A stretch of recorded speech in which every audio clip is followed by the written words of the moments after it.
Welcome back, Strong After 50 podcast, episode 24. Tried to have Chris on here last week, but we mixed up a few times, and then with daylight saving and Easter, he will be joining me in about 10 days. I think not this week, week after next. It's currently Sunday. Happy Easter for those in Australia, and happy Easter for those others around the world for tomorrow. Weather's been a bit miserable here this week, but quick shout outs.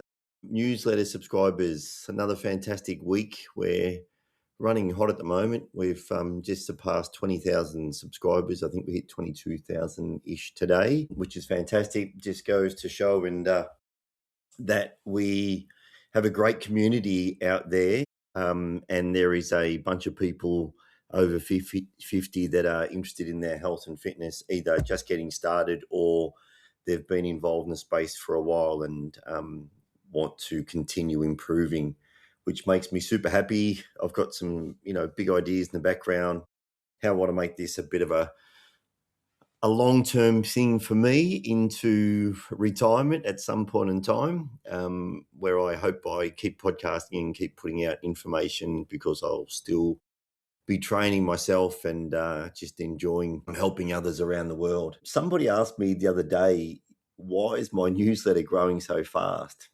I don't have a real reason. I think I've mentioned this before, but obviously with so many new subscribers each week, I can repeat a few things now because there's many people haven't heard it. There's a big newsletter operator in the US, and he gave me a bit of a shout out in his newsletter when I was just starting off, just an article I wrote. He found the article, he reached out to me. He wanted to do a high rock, so I offered to coach him for free as well. He hasn't got around to doing that yet, but he gave me a bit of a plug in his newsletter, and I think he has about 250,000 subscribers, and that did kick me off. It got my first 1,000 subscribers. But I think the other big thing is, and I've been getting a lot of feedback and a couple of really nice comments in the last couple of weeks, which I have to say is super encouraging. When people actually give you good feedback, you just feel good about what you're doing and that you're on the right path. But people have made comments that I'm just practical and it's just good, usable information. And that's what I try and stick to.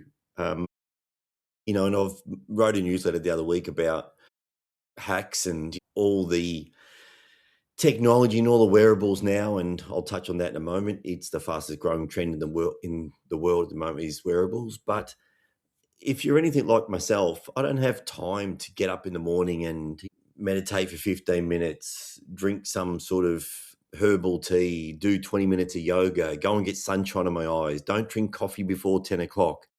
I mean, it may all be valuable. And if you've got the time and that's sort of your bag, then I'm not actually saying don't do it. But like all of us, we're restricted on time, right? So there's only so many things you can fit into your day. And I got a comment from a listener or a reader the other day that by the time they get home from work, they're exhausted. I get it. And I think most of us, or many of us, are. We don't have endless energy anymore in our 50s. And if you're anything like myself, you work a long, quite a mentally stressful day. I also do a lot of steps, up and down steps on a building site when I'm on site. So I try and keep the information really bite-sized and really practical. And sometimes I don't even agree with the science. And I'm not saying I disagree that it's factual and there's scientific evidence, but just because it's actually science and been researched and been proven, it doesn't mean it's actually right for you, or it doesn't mean you can actually implement it in your life. There's plenty of scientific things which I look at and say, yeah, it sounds great, but what real benefit am I going to get out of doing that? And I think we also go through phases, and I like the particular word seasons. We all go through different seasons in our life, and I'm in a really nice season at the moment with training. And I've spoken before that I use a 5-day hybrid program, and I run about every 3 days. And that could also just be when I feel like running. Some nights I come home from work and I'm like, I just want to go for a run. So I go for a run. So you've got to find what works for you as well. And I did put out a newsletter last week about 5 or 6 simple exercises, and we went through that in the last podcast. And for most people getting started, if you just do the basics 3 times a week, you will see results. If you've been training for a very long time, then I think you need definitely more advanced programs. You need to be progressing all the time, increasing the loads, increasing the sets, finding what works for you. And hence I do use a bit of a kind of a weird split, I suppose, but it's a 3-day upper body, lower body, or push pull lower body type. And Saturdays or Fridays and Saturdays have Thursdays off, then Friday and Saturday, it's a combination of both. It's more combined upper body one day, then I do lower body the following day. And then on the back of that lower body, I might do an erg session. And today, for example, I did my sprints on the air bike, 15 seconds on, 45 seconds off. I normally do 9. I did 6 today. I was a little bit toasted. I did a very hard leg session. Actually, I did the legs yesterday and I combined the erg session with my upper body today, but I did toast my legs yesterday. So you've also got and that is a little bit of trial and error. And for those just getting started, you need to get a couple of years under your belt. It sounds like a long time, but you do need just to get that amount of training volume under your belt and you start to really learn about your body. I tend to respond from a muscle size point of view, higher volume. Other people can actually get away with doing lower volume. If I just don't get my calories in each day, I do lose weight a little bit quickly. I was with a buddy the other day who's in his mid-40s.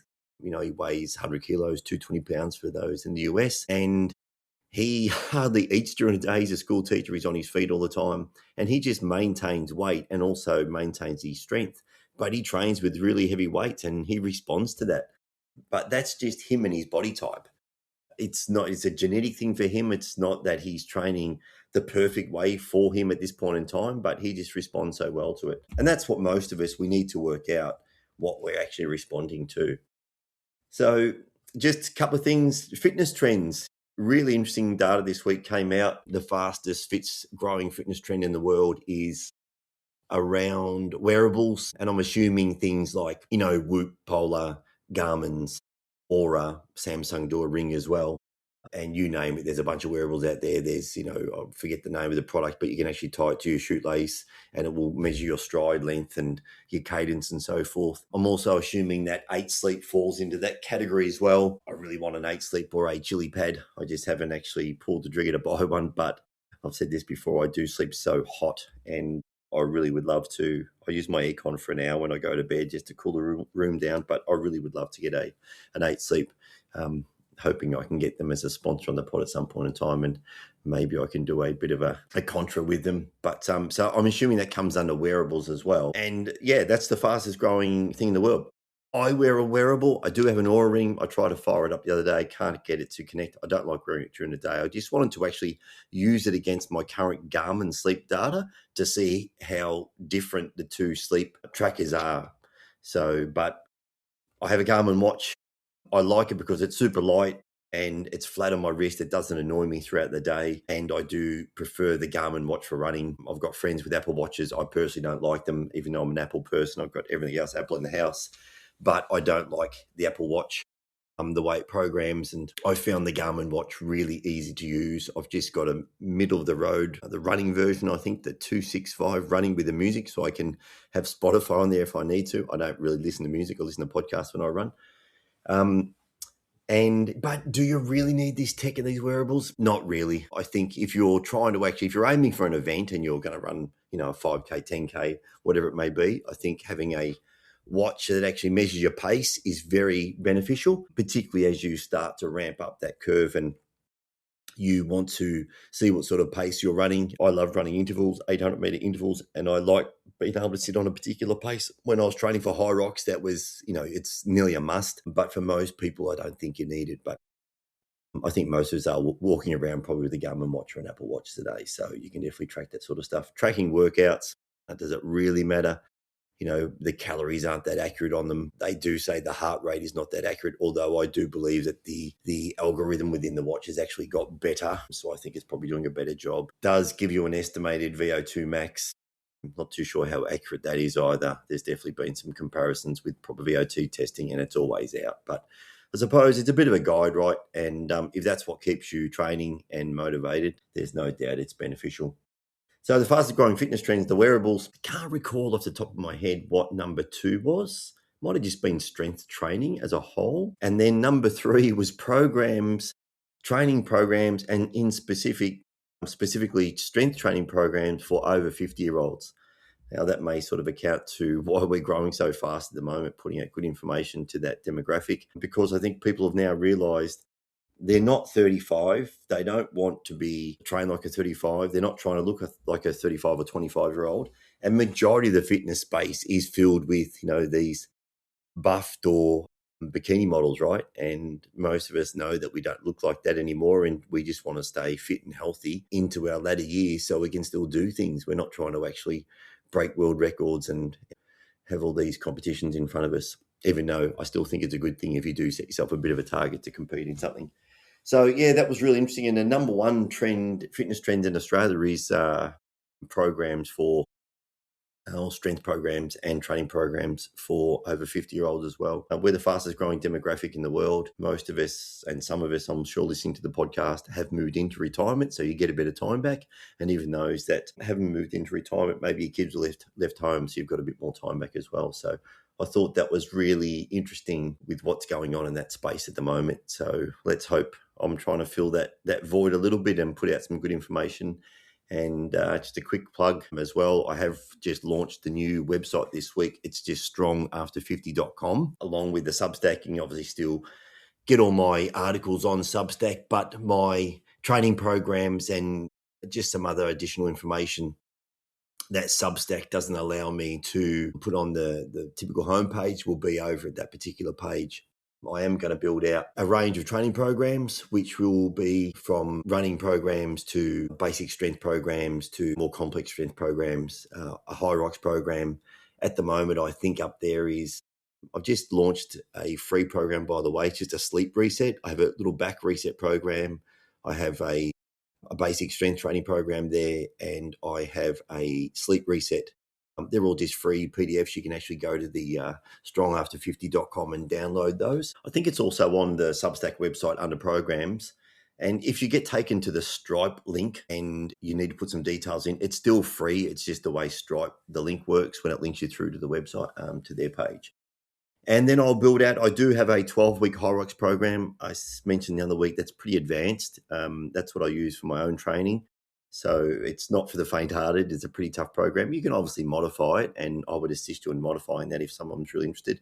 But I will make that available soon. It's in a big spreadsheet at the moment. I just want to format it so it's a little bit more readable. I have been thinking about launching an app. I'd love to hear from listeners and my subscribers if that's something they're interested in, if they would prefer to follow an app on their phone, or are they just happy to have a PDF they download and either take a photo of it or just keep it on their phone. I always trained off PDFs. That's just the way I trained. Or I actually put a lot of my information in Apple Notes, would you believe? That's actually where most of my training programs are. And even these training programs that I'm building, a lot of them are based on my own training, but I'm just actually making them look like a more formatted training program, so they're a bit easy to understand, and putting some information around them because I kind of know what I've written on the page and most people won't really understand it. So that's sort of going on in the background. Put out a bit of a note again the other day, just these little things that are reminders to me. And I'll go back about the sleep thing because that's something a mate of mine asked me. Has my sleep been impacted since I've got older? And I said, funny enough, my sleep's actually got better. And he said his is going the other way. It's got worse. He's waking up in the night quite a lot. And I did write something about, I can't speak for women out there, women going through menopause. My ex-partner, when she was going through menopause, her sleep was being very disrupted. So I can't shed a lot of information on that. However, there's a couple of girls online. They do speak specifically around menopause. I'm going to try and get them on the podcast. I would love to chat to a few different people. And by the way, if you have any interest of jumping on a podcast with me, you don't have to be an expert in your field, but if you just want to chat about your own training, your own journey, if you've competed in a marathon or high rocks, whatever it may be, I would love to actually interview just some people on here and just talk to more people over 50 and what they're experiencing and how they're going through. Pretty simple and straightforward. Just jump on and have a bit of a chat. The most difficult thing is aligning times, given the fact that I'm in Sydney. But yeah, sleep, basic principles with sleep, and this is in the sleep reset I've got, is setting a bit of a routine. And I think I put 6 or 7 simple principles to follow there. Don't try and implement them all at once. Just choose 2 of them and implement those for, between 10 and 14 days, then add another 2 and another 2. And a couple of the big ones you can do straight away. and I would highly recommend, it's been an absolute game changer for me, is no alcohol during a week. If you still want to drink, then make it predominantly on the weekends, make it a bit of this is, I don't like the word reward, but, if that's your Saturday night or your Friday night thing, you get home from work and, you have a glass of wine with your partner or some friends or whatever. But alcohol really does disrupt your sleep.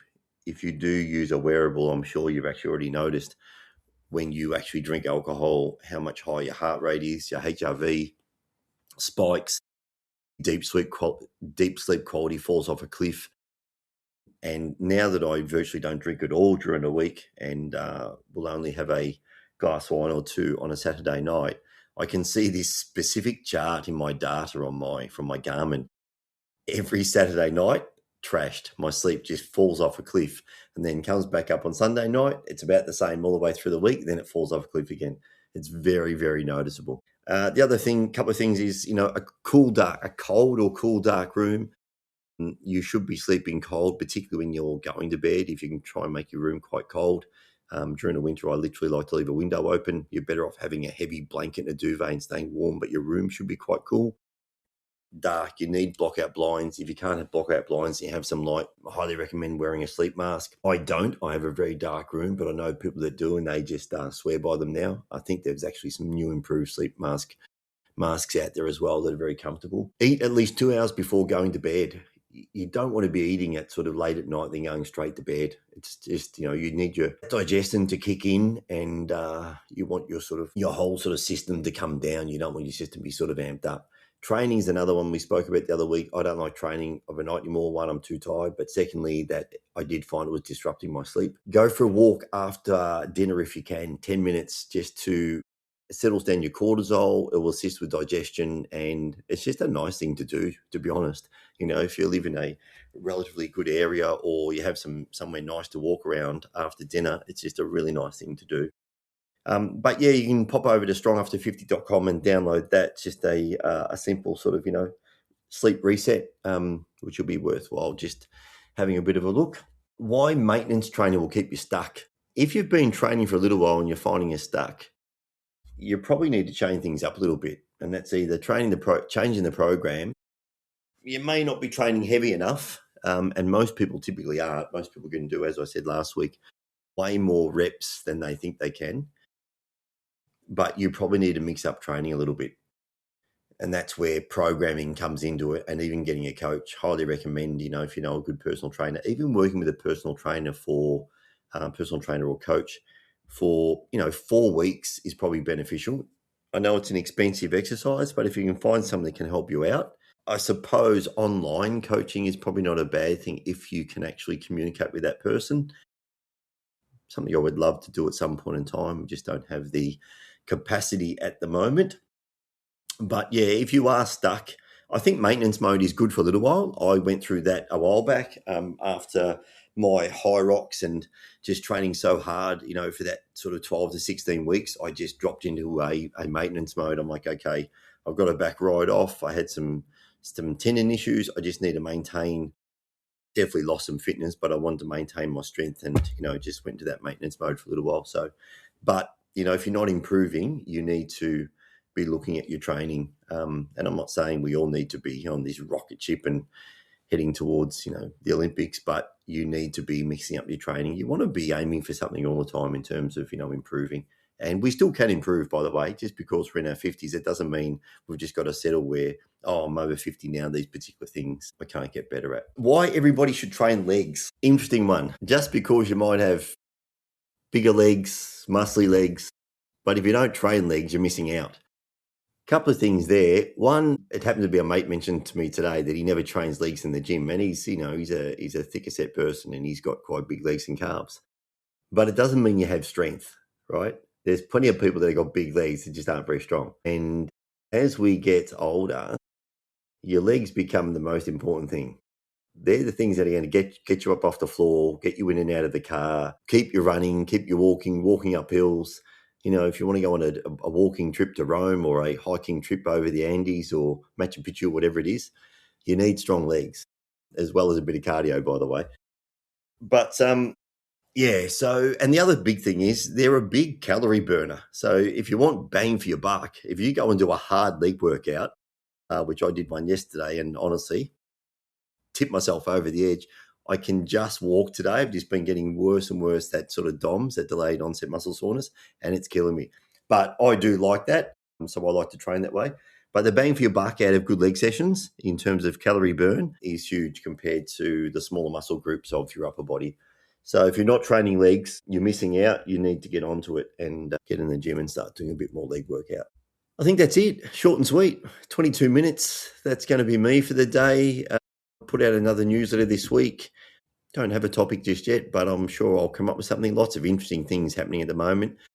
If you have any questions, that gives me things to talk about on the podcast, by the way. Just hit me up. There's a chat section on Substack.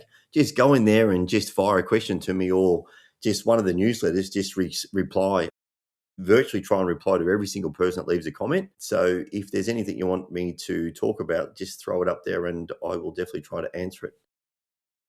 Hope you have a great weekend, and until next week, bye for now.